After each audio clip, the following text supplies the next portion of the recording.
오늘 우리가 함께 나눌 말씀의 제목은요, 자유와 육체의 기회 사이에서라는 제목으로 하나님 말씀 함께 나누고자 합니다. 자유의 기회가 있고 육체의 기회가 있는데 그 사이에서 우리는 무엇을 선택해야 하는가에 대한 말씀 함께 나누고자 합니다.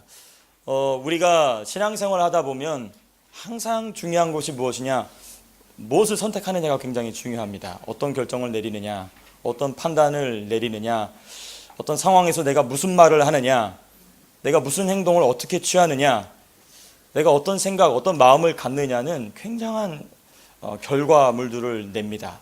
그래서 그 내가 내린 결정에 대한 열매를 먹고 살아가는 것이 우리의 인생인 것이죠. 그래서 하다못해 내가 무슨 반찬을 골라서 먹을 것이냐, 또 내가 결정하기 때문에 그걸 고른 반찬을 내가 먹지 않습니까?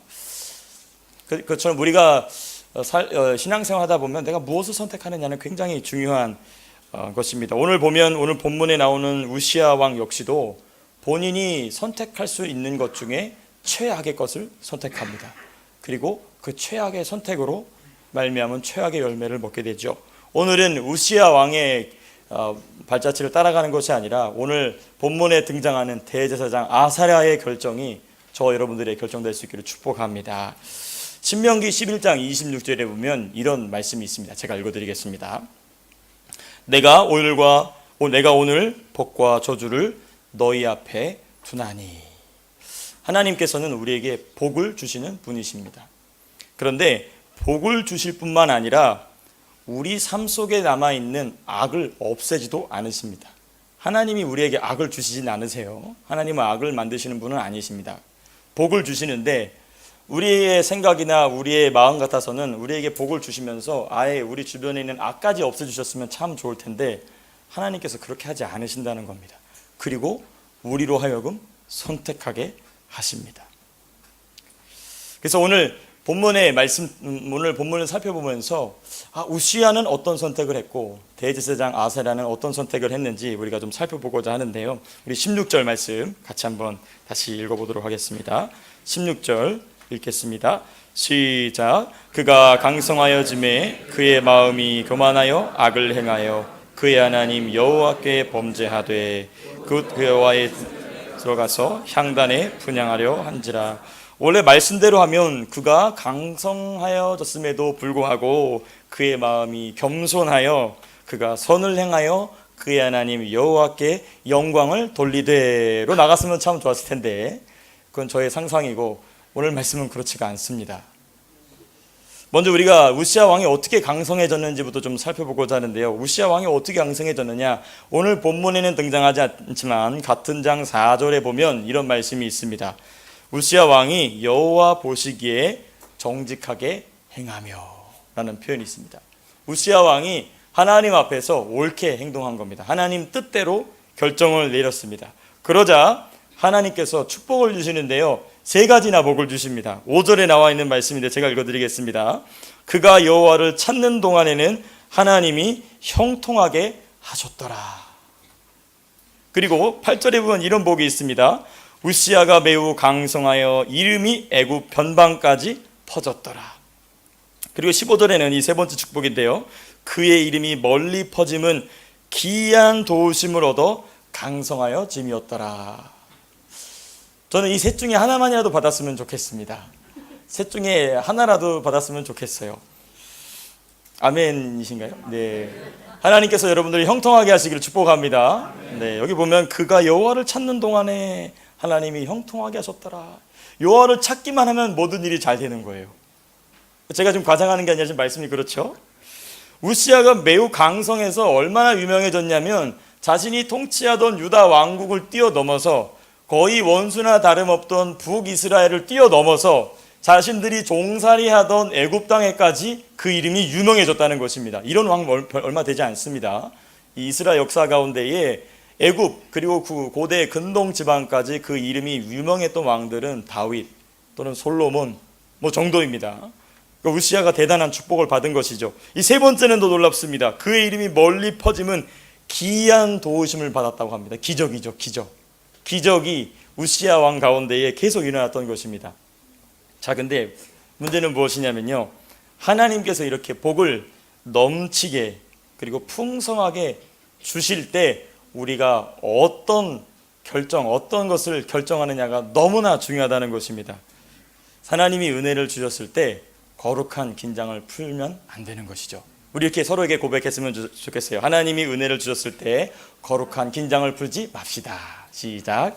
하나님이 우리를 주셨을 때 거룩한 긴장을 풀지 맙시다.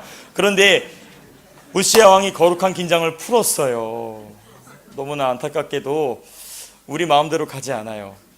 우시야 왕이 거룩한 긴장감을 풀었어요. 그래서 이 말씀을 제가 묵상하면서요, 이 말씀이 떠올랐습니다. 갈라디아서에서 사도 바울이 한 말씀인데, 우리 이 말씀을 좀 같이 찾아봤으면 좋겠거든요. 우리 갈라디아서 5장 13절입니다. 우리 다음 세대 친구들도 성경책 다 가져왔죠? 안 가져온 친구들은 엄마와 함께 아빠와 함께 갈라디아서 5장 13절 말씀 함께 펴보도록 하겠습니다.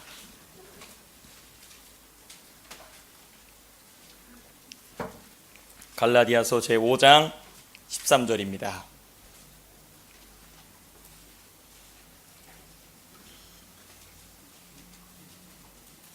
네, 이제 얼마나 성경을 자주 봤느냐가 이제 다 드러나죠. 네, 죄송합니다. 그냥 이 말을 할까 말까 했는데 이게 제 입이 문제입니다. 갈라디아서 제5장 13절 말씀 함께 읽도록 하겠습니다. 시작. 형제들아, 너희가 자유를 위하여 부르심을 입었으나 그러나 그 자유로 육체의 기회를 삼지 말고 오직 사랑으로 종노릇하라. 이 말씀 너무너무나 중요한 말씀입니다. 우리가 좀 우시아의 상황을 좀 살펴볼 필요가 있습니다. 우시아가 몇 살에 왕에 등극했냐면 16살, 그렇죠. 16세에 아주 어린 나이에 왕에 올라가죠. 그런데 이 우시아가 왕에 등극할 때의 정치적 상황은 아주 악했습니다. 그 아버지 왕이 처음에는 하나님을 잘 섬기다가 말년에 여호와를 버렸다라는 기록이 나오거든요. 그리고 나서 어떻게 죽냐면 반란자들에 의해서 암살을 당합니다. 그리고 나서 아주 위태로운 정치 상황 가운데 지금 우시아가 왕에 등극한 것이죠. 그러니까 자기 아버지를 죽인 그 반란자들이 여전히 살기가 등등할 때에 왕이 된 것입니다. 그러니까 우시아 왕이 그때 왕에 등극할 때는 겸손한 마음으로, 특별히 그때 누가 있었느냐, 하나님의 계시를, 묵시를 밝히 하는 스가랴 선지자가 있었습니다. 스가랴의 지도를 잘 받아서 하나님의 뜻대로 아주 겸손하게 하나님의 도우심을 구했던 것이지요. 그래서 하나님께서 스가랴를 통해서 받는 지도에 잘 순종하였던 이 우시아 왕에게 왕위의 안정을 주셨을 뿐만 아니라 지금 우리가 서두에 나누었던 놀라운 세 가지 축복도 넘치게 주신 것이죠. 그런데 오늘 우리가 방금 전에 읽은 갈라디아서 5장 13절의 말씀처럼 우시아 왕이 하나님이 주신 은혜인 자유의 기회를 사랑으로 종노릇하는 일에 사용하지 않고 어디에 사용했느냐? 육체의 기회로 허비했다는 것이죠. 근데 그 허비의 모습이 여러 가지로 등장하는데 성경에 보면 음란도 있고 우상 숭배도 있는데 오늘은 특별히 교만이라는 육체의 모습으로 드러나게 됩니다. 어려운 일이 있을 때는 하나님께 겸손함으로 은혜를 구합니다. 사업에 문제가 생기고 자녀들에게 문제가 생기고 내 육체에 문제가 생기고 어려운 일 때는 겸손하게 하나님께 은혜를 구합니다. 그 좋은 겁니다. 꼭 그렇게 하시기 바랍니다. 그래서 하나님께서 불쌍히 여기셔서 복을 주세요. 근데 문제는 그 다음부터입니다. 복을 받는 순간부터 무엇을 놓치냐? 영적인 긴장감, 거룩한 긴장감의 줄을 놓아버립니다.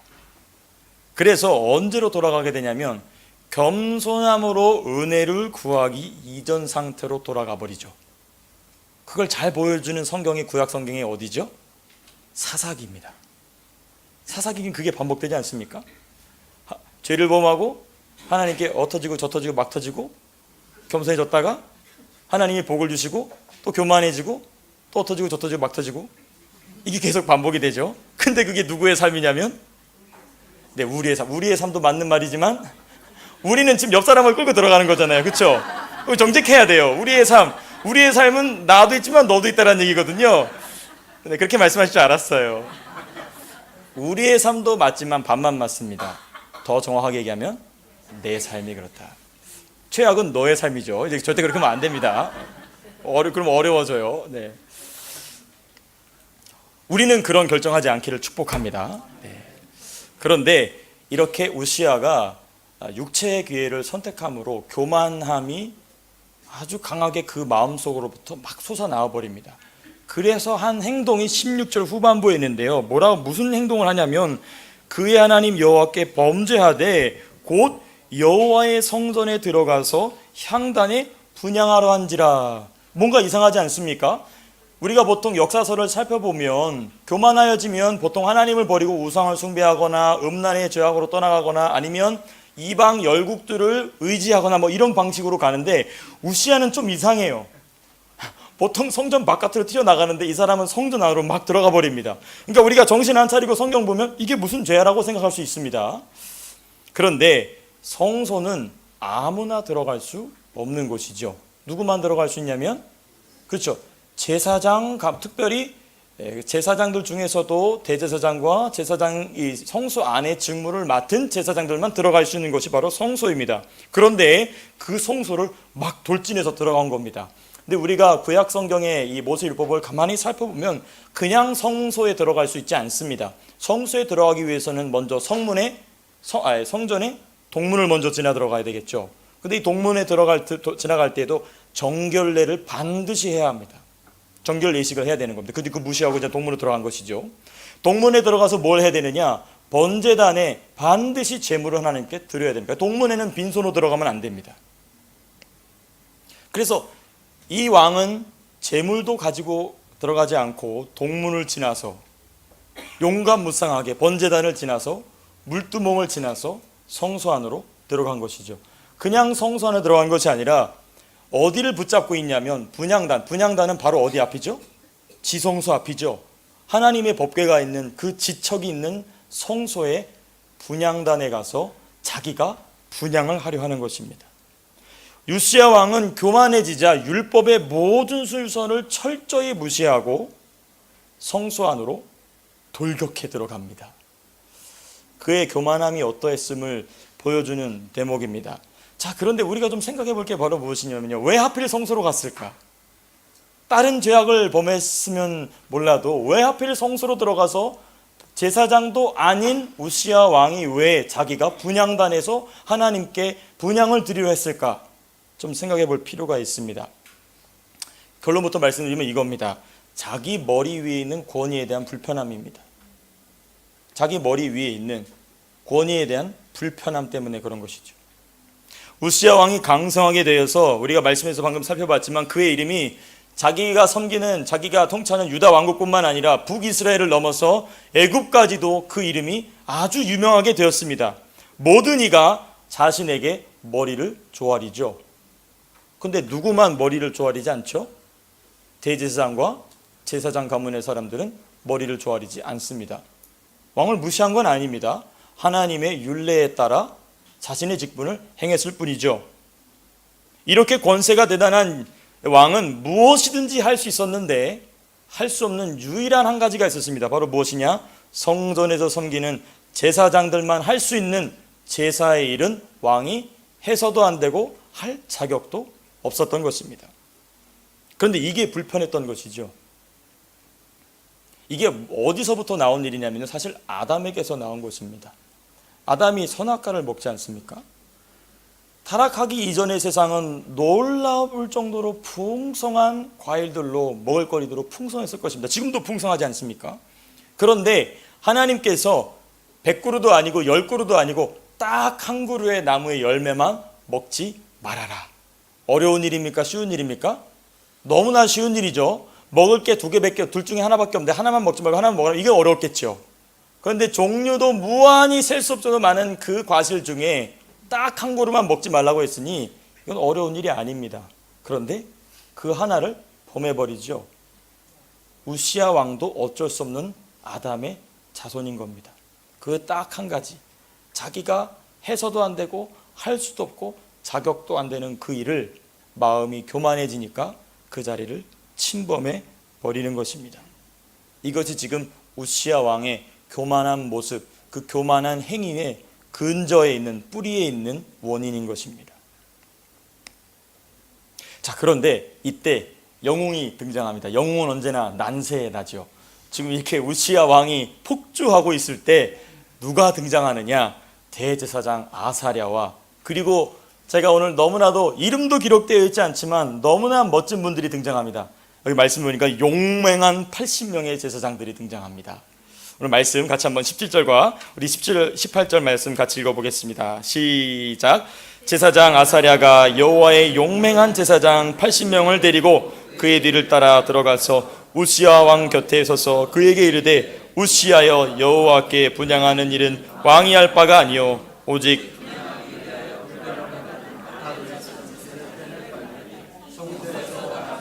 왕이 범죄하였으니 하나님 여호와에게서 영광을 얻지 못하리이다.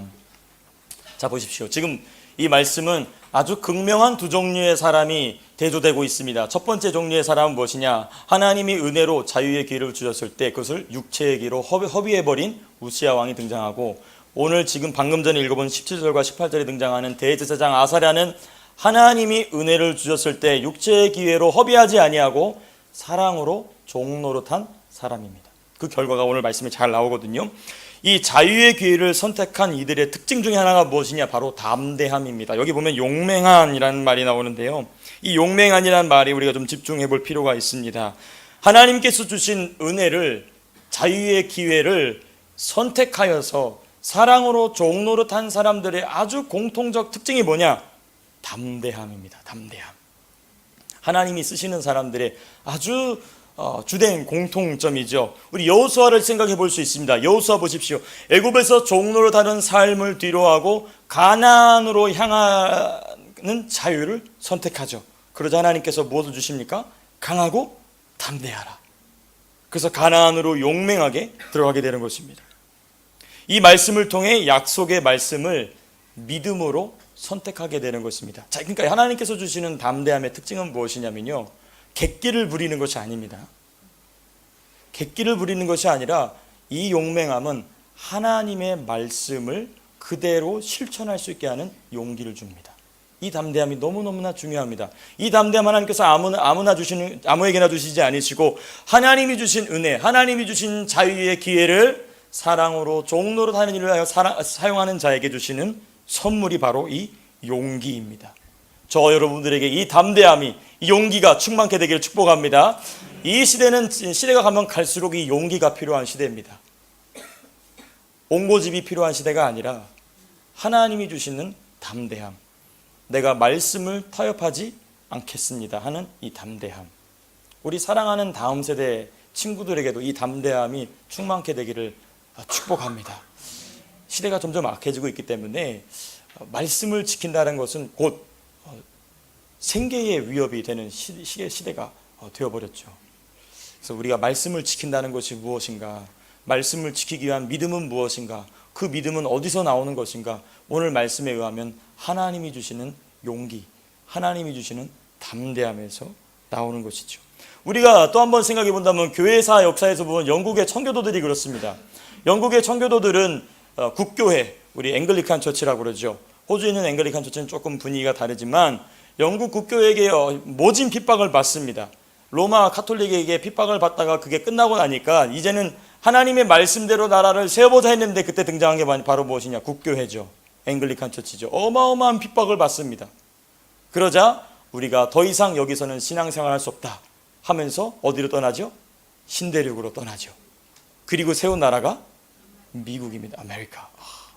우리 다음 세 친구를 아메리카라고 대답을 해줬는데 맞습니다. 하나님은 그래서 그 미국을 사용하십니다. 원래는 유럽과 영국에게 주셨던 그 복음의 기회를 누구에게 넘겨주셨느냐? 미국에게 넘겨주시죠. 왜? 미국은 성경으로 세워진 나라니까.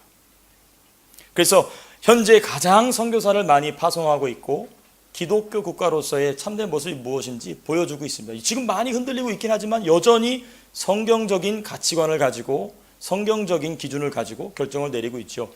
3년 전에 제가 이런 기사를 하나 봤는데요. 우리 조선에 선교사를 파송했던 북장로교라고 있습니다. 이제 현재는 그 북장로교가 PCUSA로 바뀌어 있는데요. 그 PCUSA가 너무나도 안타깝게 4년 전인가 3년 전에 무엇을 통과하냐면 동성애자들을 위한 결혼도 주례할 수 있다라고 교단 내에서 통과시킵니다.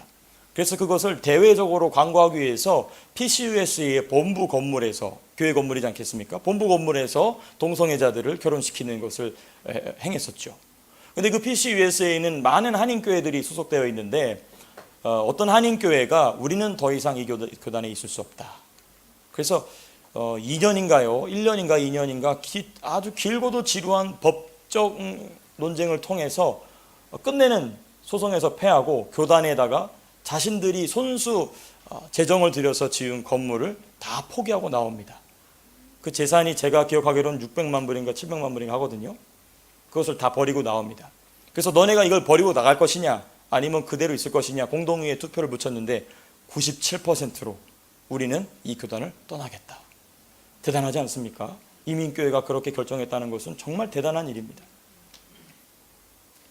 그렇게 미국에 있는 교회들이 미국이 하나님 앞에 죄악을 범하고 있다 할지라도 여전히 그 청교도들이 가지고 있었던 믿음의 담대함을 유지하고 있는 것이죠. 우리 예수 따라가는 교회도 그 믿음의 담대함을 강력하게 유지할 수 있기를 축복합니다. 아멘, 아멘. 하나님께서 이 용기를 주시는 것은요, 이 담대함을 주시는 것은요, 방금 말씀드렸지만 이 용기 담대함은 사람의 결단으로 나오는 게 절대로 아닙니다. 사람의 결심에서 나오는 것이 아니고 하나님이 주신 자유를 택한 사람에게 하나님이 주시는 선물입니다. 무엇을 위한 선물이냐? 자유를 향해, 믿음의 자유를 향해 약속의 말씀을 붙잡고 믿음으로 도전할 수 있는 용기가 바로 이 담대함인 것입니다. 우리가 말씀대로 살려고 애를 많이 쓰지 않습니까? 근데 잘 안 돼요. 왜 그러냐면 우리 가운데 말씀대로 하면 하나님이 도우신다라는 어떠한 담대함이 없는 경우가 많습니다. 겁나죠. 겁나는 경우가 있죠. 내가 이런 결정을 내렸을 때 내 사업이나 내 인간관계나 내가 공부하는 것 가운데에 분명히 불이익이 있을 텐데 이것을 내가 어떻게 이길 것이냐, 그 사람의 결심으로 이길 수 있지 않습니다. 왜냐하면 사단은 그렇게 호락호락한 존재가 아니거든요. 사람의 결심으로 사단이 이길 수 있는 존재였다면, 이 세상의 도전이 이길 수 있는 것이었다면 벌써 세계 복음화가 됐겠죠. 근데 그렇게 되지 않는 이유가 무엇이냐? 그만큼 강력한 도전이기 때문에 그런 것입니다. 그것을 아시는 하나님께서는 하나님이 주신 은혜의 기회를 믿음으로 선용하는 사람에게 담대함을 주시고 그 말씀대로 실천할 수 있는 용기와 확신을 주시는 것이죠. 하나님께서는 자유의 기회를 선택하는 이들에게 또 다른 축복을 주시는데 어떤 축복을 주시냐? 말씀의 정통함을 주십니다. 여기 지금 아사랴를 보면요, 대제사장 아사랴가 왕에게 하나님의 말씀이 어떠하다라는 것을 아주 담대하게 얘기합니다. 18절 보면 우시야 왕 곁에 서서 그에게 이르되 우시야여 여호와께 분향하는 일은 왕이 할 바가 아니요 하면서 쭉 얘기하는데 지금 이 우시야 왕이 제정신이 아니거든요. 폭주해서 지금 성수 안으로 뛰쳐들어간 왕입니다. 근데 그 왕에게 하나님의 말씀이 어떠하다라고 아주 일목요연하게 이야기하고 있습니다. 이것이 바로 무엇이냐? 하나님이 주신 자유의 기회를 사랑으로 종로로 타는 사람에게 주신 하나님이 두 번째 축복이 무엇이냐? 바로 말씀의 정통함입니다. 내가 단순히 지식으로만 알고 있었던 그 말씀이 지식에 머물러 있는 것이 아니라 살아있는 어떤 생명체처럼 움직이기 시작하는 것이죠. 이 말씀을 어떻게 적용할 것인가? 이 말씀을 어떻게 붙잡을 것인가? 이 말씀을 내가 어떻게 내 삶 속에서 묵상하고 이 말씀대로 어떻게 살아갈 것인가에 대해서 마치 그 말씀이 딱딱하고도 죽어있는 지식이 아니라 살아있는 생물처럼 살아 움직이기 시작하는 것입니다. 그래서 말씀은 살아있어 라는 표현이 있지 않습니까? 양날이 서 있는 검과 같아서. 그래서 하나님께서는 아무런 영향력도 없는 단순한 지식의 차원을 넘어서 자유자재로 하나님의 말씀을 본래의 의도에 맞게 그리고 상황에 맞게 사용하고 적용하게 하십니다. 이런 역사가 저와 여러분들에게 충만케 되길 바랍니다. 이제 2월 첫 번째 주부터 시작하는 더 바이블 우리가 시작되는데요, 그냥 하나 또 있는 성경 공부겠지 이렇게 넘어가지 않기를 바랍니다. 말씀을 붙잡길 바랍니다. 그리고 그 말씀 더 바이블이라는 그 귀한 시간을 통하여서 나도 모르게 고착화되어 있는 말씀들이 있어요. 내 마음, 내가 지식으로는 알아요. 툭 건들면 지식이 확 나옵니다. 그런데 지식으로만 머물러 있던 그 말씀이 이제는 살아있는 어떤 생명체와 같이 저와 여러분들 속에서 약동하는 일이 일어나기를 축복합니다. 하나님께서는 그런 사람들을 놀랍게 사용하십니다. 자, 그런데 하나님께서는요, 구체적으로 이 대제사장 아사랴가 어떤 일을 행했는지를 말씀을 통하여 우리에게 보여줍니다. 자유의 기회를 통해 대제사장 아사랴가 사랑으로 종노릇 했는데, 구체적으로 어떻게 종노릇 했느냐? 사람을 길러냈다는 것입니다. 사람을 길러냈다는 것입니다. 그 사람을 길러낸 열매가 바로 무엇이냐? 여호와의 용맹한 제사장 80명입니다. 가만히 우리가 생각해 보시면요, 대제사장 아사랴와 함께 지금 사지로 뛰어든 겁니다.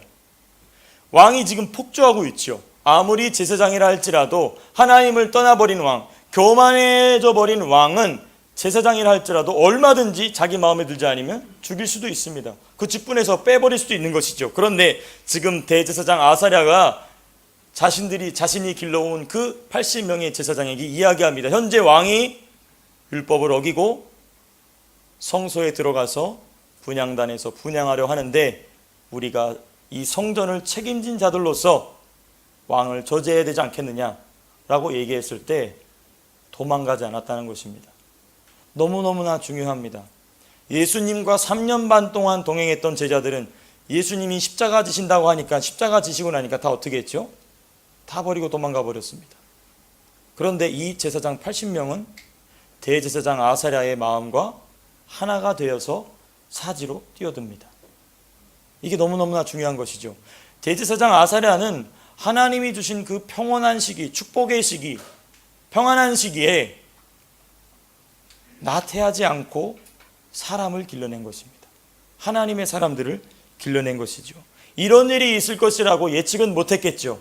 그런데 이런 일이 발생하자마자 자신이 길러낸 함께 동역하며 함께 하나님을 섬겼던 이 용맹한 제사장 80명과 함께 사지로 뛰어들게 됩니다.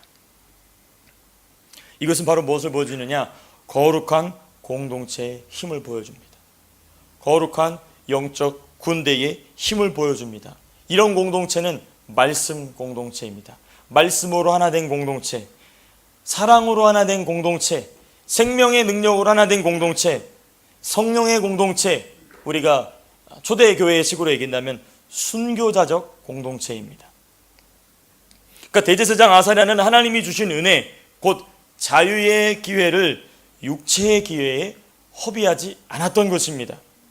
그리고 사랑으로 종노릇한 것이죠. 자, 여기서 중요한 게 무엇이냐면요, 결단입니다. 결정입니다.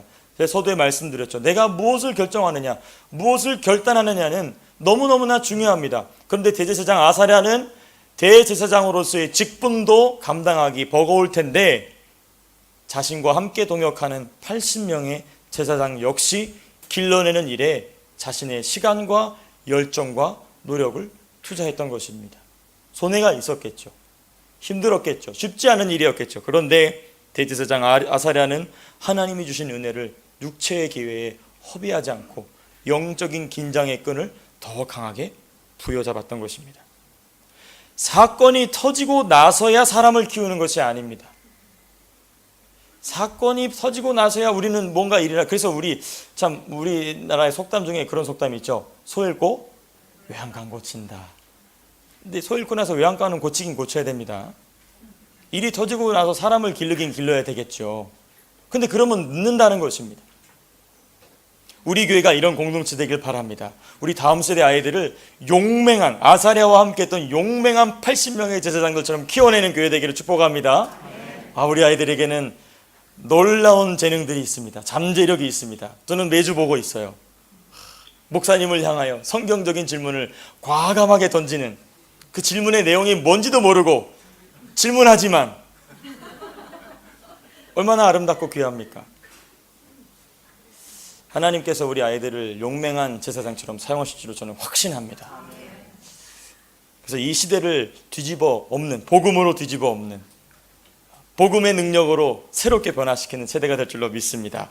제가 이 말씀을 준비하면서 어떤 자료를 하나 보게 됐냐면요, 미국에 보면 이런 표현이 있어요. Generation Joshua, 여호수아 세대라는 이런 표현이 있는데, 이게 뭐냐면요, 군인 출신의 목사님이신데 또 아주 신학을 깊이 공부해서 또 신학 박사이시면서 제가 어느 지역에 있는지는 제가 잊어버렸는데 어느 지역에 무슨 학교를 세우냐면 조슈아 칼리지를 세웁니다. 여호수아 칼리지를 만들었어요.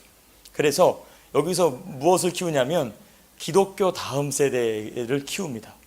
그래서 정치도 가르치고 문화도 가르치고 뭐 여러 가지를 가르칩니다. 그런데 놀라운 사실은 무엇이냐면요. 지금 이제 트럼프 행정부가 지금 이제 백악관에 들어가면서 이 소위 제너레이션 조슈아라는 그 학교에서 공부한 사람들이 몇 명이 들어가 있냐면요. 적게는 300명, 많게는 800명이 들어가 있답니다. 그러니까 믿음의 결정을 내릴 수 있는 사람들이 현재 정부에 어마어마한 숫자로 들어가 있는 것이죠. 그러니까 거기서 미국의 힘이 나오는 것이죠. 미국에 보면요, 하버드 대학에서 뭐가 있냐면요, 사탄에게 예배드리는 동아리가 있어요. 그 하버드가 목사님이거든요. 목사님이신데 그 신학을 위해서 만든 대학교인데 지금 그 대학이 무슨 대학으로 바뀌었냐면 사탄을 숭배하는 동아리를 키워주는 대학교로 변질돼 버렸습니다. 소위 아이비리그라는 아이비리그 대학들은 전부 다 신학대학인데 다 그렇게 변질돼 버린 것이죠. 그런데도 불구하고 미국이 계속해서 성경적인 결정을 계속 해나가지 않습니까? 최근에는 대법원에서 동성결혼은 옳지 않다. 그리고 심지어 어떤 결정을 내리냐면 군 내에 동성애자가 있다는 것은 허용하지 않는다는 결정을 내렸어요. 어마어마한 미국에서 싸움이 일어나도 불구하고 고비고비마다 계속해서 성경적인 결정을 내리고 있어요. 어떻게 그게 가능하느냐? 눈에 보이지 않지만 그 소위 제너레이션 조슈아라는 아주 젊고도 총명한 청년들이 약 어리게는 20대, 많게는 40대, 50대의 그 제너레이션 조슈아라는 그 아주 귀한 믿음의 사람들이 믿음의 결정을 계속해서 내리고 있는 것이죠. 놀랍지 않습니까? 그래서 부럽더라고요. 우리나라는 왜 그렇게 못할까? 호주에서라도 해야 되겠다. 할렐루야. 우리 오남성이 그렇게 쓰임받기를 축복합니다. 할 수 있습니다. 할 수 있습니다. 처음에 그 목사님께서 제가 그래서 좀 찾아봤어요. 그 목사님께서 그 학교를 세울 때 얼마나 많은 핍박이 있었는지 몰라요. 얼마나 많은 핍박이 있었는지 몰라요. 재정적으로나 사람들이 여론을 막 호도하죠. 여론을 호도하는 거 좋아하지 않습니까? 그쪽 사람들이 여론으로 막 호도하면서. 그런데 참 미국은 참 부러운 것 중에 하나가 무엇이냐면 교회들끼리 강력한 연대를 이룬다는 것입니다. 그래서 소위 보수적인 그리고 복음적인 교회들에서 전폭적으로 지원을 합니다. 자신들이 운영하는 신학교가 있음에도 불구하고 그 학교를 지원하는 것을 군대처럼 합니다. 그래서 그 군대처럼 그 학교가 운영이 돼요. 얼마나 자유분방합니까? 미국 청년들이. 그런데도 불구하고 순종하죠. 순종하면서 그 자신의 뛰어난 두뇌를 하나님 나라 확장을 위하여 기탄 없이 드리는 것을 제가 찾아봤습니다. 그래서 아하, 대제사장 아사랴가 그런 세대를 길러낸 것이었구나. 그래서 왕이 소위 미쳐서 날뛸 때 그 왕을 딱 제지할 수 있는 힘이 거기서 나온 것이구나 라는 것을 우리가 말씀을 통해서 또 그 사례를 통해서 제가 다시 한번 깊이 깨달을 수 있었습니다. 제가 다시 한번 축복합니다. 우리 예수 따라가는 교회 다음 세대가 그리고 우리 오남성이 그렇게 쓰임받기를 축복합니다. 아멘. 그래서요, 끝내 대제사장 아사랴와 80명의 제사장들은요, 우시야 왕의 폭주를 유다 왕국의 전역으로 퍼지는 것을 막았습니다. 막았을 뿐만 아니라 우시야 왕이 지금 우리가 뒤에서 살펴보겠지만 한센씨 병이 들게 되어서 왕위에서 폐위가 되고 그 아들 요담이 왕이 되지 않습니까? 요담 역시도 정치 상황이 아주 혼탁했겠죠. 왜? 자기 아버지가 하나님 앞에서 폭주하다가 이마에 나병이 나서 쫓겨났으니까 얼마나 불안했겠습니까? 그런데 그 요담 왕을 잘 보필하여서 하나님의 말씀대로 남유다 왕국이 유지되는 일에 하나님께 쓰임받는 귀한 제사장들이 되었던 것입니다. 자, 이렇게 설교가 마쳤으면 참 좋을 텐데 우리가 피할 수 없는 또 다른 것이 무엇이냐? 바로 우시야 왕의 최후입니다. 우시야 왕은 그럼 어떻게 됐느냐? 19절 말씀 같이 한번 읽어보겠습니다. 19절 같이 읽겠습니다. 시작. 우시야가 손으로 양노를 잡고 분향하려 하다가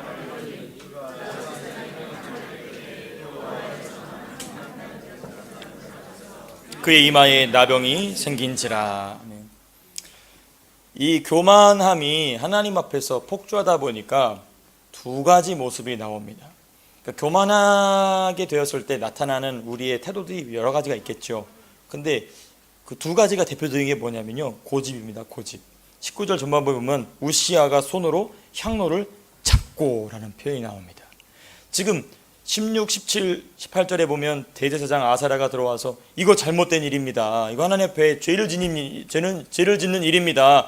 하나님으로부터 영광을 얻을 수 없는 일입니다 라고 했을 때 그때라도 깨달았으면 괜찮았을 텐데 그 말을 듣자마자 뭐 하냐면 분향단을 잡았다라는 표현이 지금 등장합니다. 고집을 피우는 거죠. 교만한 사람은요, 엉뚱한 곳에서 고집을 피웁니다. 엉뚱한 데서 고집 펴요. 쓸데없는 것 가지고 고집 피웁니다. 열매가 아닌 잎사귀 가지 붙잡고 고집을 피웁니다. 그런데 그걸 신념이라고 생각합니다. 어려워. 신념과 고집은 다릅니다. 분명히 다릅니다. 바른 신념은 교회를 지키고 세웁니다. 이런 신념은 끝까지 붙잡아야 될 줄로 믿습니다. 근데 고집은요, 교회를 허물고 더 큰 문제는 교회를 사탄의 놀이터로 전락시켜 버립니다. 그래서 열매를 봐서 알아야 합니다. 이 마틴 루터가 종교 개혁을 할 때 로마 교회에서 마틴 루터에게 뭐라고 그랬냐면 저 고집센 독일 돼지놈이라고 그랬어요. 왜냐하면 루터는 신념의 사람이었거든요. 의인은 오직 믿음으로 말미암아 산다. 이거를 강하게 붙잡다 보니까 이 로마 교회에서, 왜냐하면 루터하고 직접 성경 논쟁을 하면 계속 박살이 나는 거예요. 그래서 루터하고 직접 안 만납니다. 그리고 멀리서 계속 놀리기만 해요. 그리고 예수 믿는 사람들 계속 핍박하면서 죽이죠. 그러면서 뭐라고 불렀냐? 저 고집센 독일 돼지놈. 왜냐하면 루터 선생이 굉장히 체격이 좋았거든요. 그래서 고집센 독일 돼지놈이라는 모욕을 당하면서도 끝까지 신념을 지켰고 그 신념이 교회를 바르게 세웠죠. 그런데 우시아는 지금 신념이 아니라 고집을 피우고 있는 것입니다. 그 고집은 뭐로 말미암은 것이냐면 교만으로 말미암은 것이죠. 이 고집은요, 하나님의 진노를 쌓게 합니다. 로마서 2장 5절에 보면 이런 말씀이 있는데 한번 우리 같이 찾아보겠습니다. 로마서 제2장 5절입니다.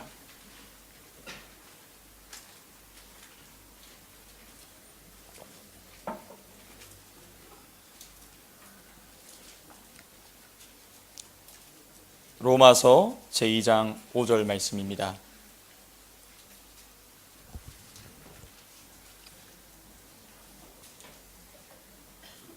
로마서 제2장 5절 말씀 같이 한번 읽겠습니다. 시작. 다만 내 고집과 회개하지 아니한 마음을 따라 진노의 날 곧 하나님의 의로우신 심판이 나타나는 그날에 임할 진노를 내게 쌓는도다.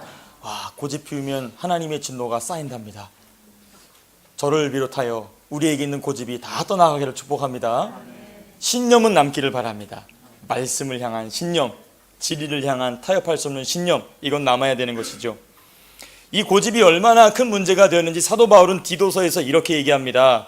감독은, 디도서 1장 7절인데 제가 읽어드리겠습니다. 감독은, 또는 장로는이라는 표현으로도 바뀔 수 있는데요, 감독은 하나님의 청지기로서 책망할 것이 없고, 그 다음 두 번째 표현이 참 중요한데요, 제 고집대로 하지 아니하며.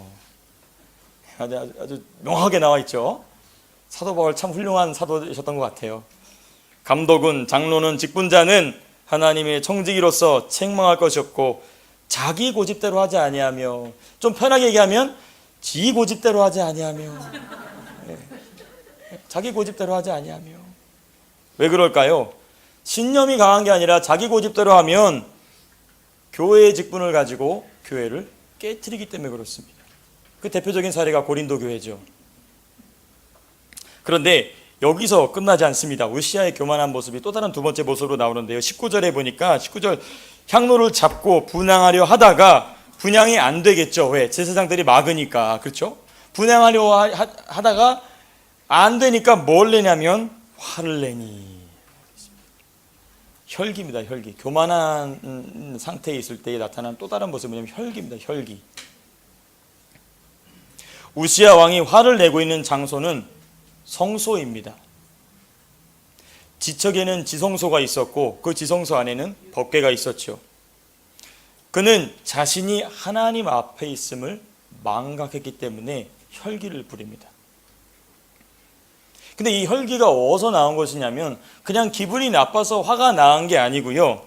말씀으로 말미암아 찔려서 나온 혈기입니다. 이게 어디 나오냐면 사도행전 7장 54절에 이런 말씀이 있는데요. 스데반의 설교를 듣고 마음에 찔려서 사람들이 달려들어서 누굴 죽이죠? 스데반을 죽이죠.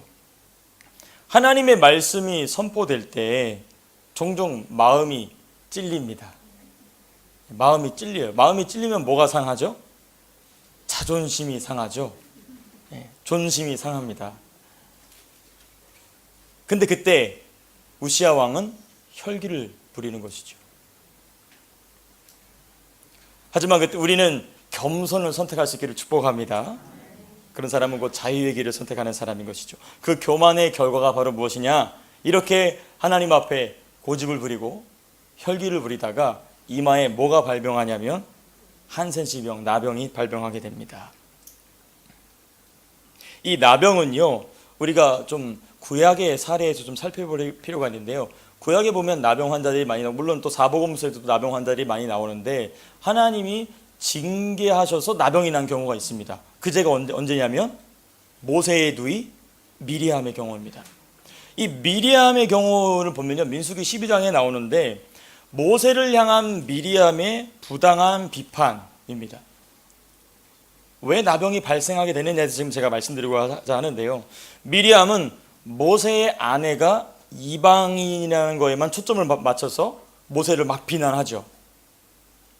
근데 우리가 좀 더 우리가 말씀을 깊이 생각해 보면 모세는 이방인이 어떤 과정을 거쳐서 유대인이 될 수 있는지를 율법으로 하나님께 받아 기록한 사람입니다. 그러니까 이방인인 자기 아내를 맞이할 때도 분명히 유대인으로서 개종하는 과정을 분명히 거쳤겠죠. 그러니까 모세의 누이 미리암은 그 과정에 대해서는 일체 언급하지 않고 단순히 모세의 아내가 이방인이라는 것만 가지고 비판합니다. 즉 비판을 위한 비판을 했을 뿐인 것이죠. 이렇게 교만하게 되면요, 자기의 위치를 까먹습니다. 자기의 위치를 까먹게 되고 다른 사람의 위치도 망각하게 됩니다. 자기 위치만 까먹는 게 아니고 다른 사람의 위치도 까먹게 되고, 이 망각은요 무엇을 불러일으키느냐? 말과 행동의 범위를 무너뜨립니다. 자기가 말할 수 있는 말의 범위가 있거든요. 자기가 행동할 수 있는 행동의 범위가 있거든요. 근데 그 행동의 범위가 넘어가고 나니까 그때부터는 말과 행동의 제한이 없어지게 되는 것입니다. 그 결과 하나님께서는 미리암에게, 그리고 역시 지금 우시야 왕에게 자기가 행동할 수 있는 행동의 범위를 넘어가 버려서, 교만하기 때문에 넘어가 버린 이 우시야 왕에게 나병이라는, 한센시병이라는 무서운 징계를 주십니다. 자, 그런데 우리가 좀 생각해 볼 게 있습니다. 두 가지입니다. 하나님께서 나병을 왜 주셨을까? 첫 번째, 하나님의 전에 성결을 유지하기 위해서 그렇습니다. 하나님의 성전 안에서 자기 멋대로 행동하고 있고 죄를 범하고 있는 우시야 왕이 계속 있다가는 성소가 더러워지게 됐죠. 성소가 더러워지면 성전이 더러워지게 됩니다. 성전이 더러워지게 되는 순간 하나님의 임재는 어디서 떠나가느냐? 유다 왕국에서 떠나가 버리게 되는 것입니다. 그래서 하나님께서는 그 상황을 막기 위해서 우시야 왕에게 나병을 주십니다. 동시에 우리가 우시야 왕에게서 우리가 생각해 본다면 하나님께서는 징계를 통해 그를 겸손히 낮추시고 그로 하여금 회개하게 하시는 은혜의 수단이었던 것입니다. 그러니까 하나님께서는 우시야 왕을 미워서, 그가 싫어서 그 질병을 주신 것이 아니라 우시야 왕을 겸손히 낮추시고 그로 하여금, 나중에 보면 우시야 왕이 죽고 나서 어디로 들어가냐면 그 열조의 무덤으로 들어가게 되거든요. 그러니까 하나님께서는 그를 겸손히 낮추신 것입니다. 우리가 좀 말씀을 좀 맺고자 합니다. 하나님은 우리에게 자유를 주시는 분이십니다. 그의 아들 예수 그리스도를 붙잡는 누구에게든지 하나님은 자유를 주십니다. 말씀에도 그런 말씀이 있죠. 주의 영이 계신 곳에는 자유함이 있다 라고 말씀은 가르칩니다. 삶 속에서 자유가 임하게 되고 하나님이 은혜를 주시게 되었을 때 그 자유의 기회를 사랑으로 종노하는 일을 위해 쓸 수 있기를 주님의 이름으로 축복합니다. 하나님께서는 그런 사람을 놀랍게 축복하실 줄로 믿습니다. 우리 함께 찬양하시겠습니다. 우리 함께 찬양하실 텐데요.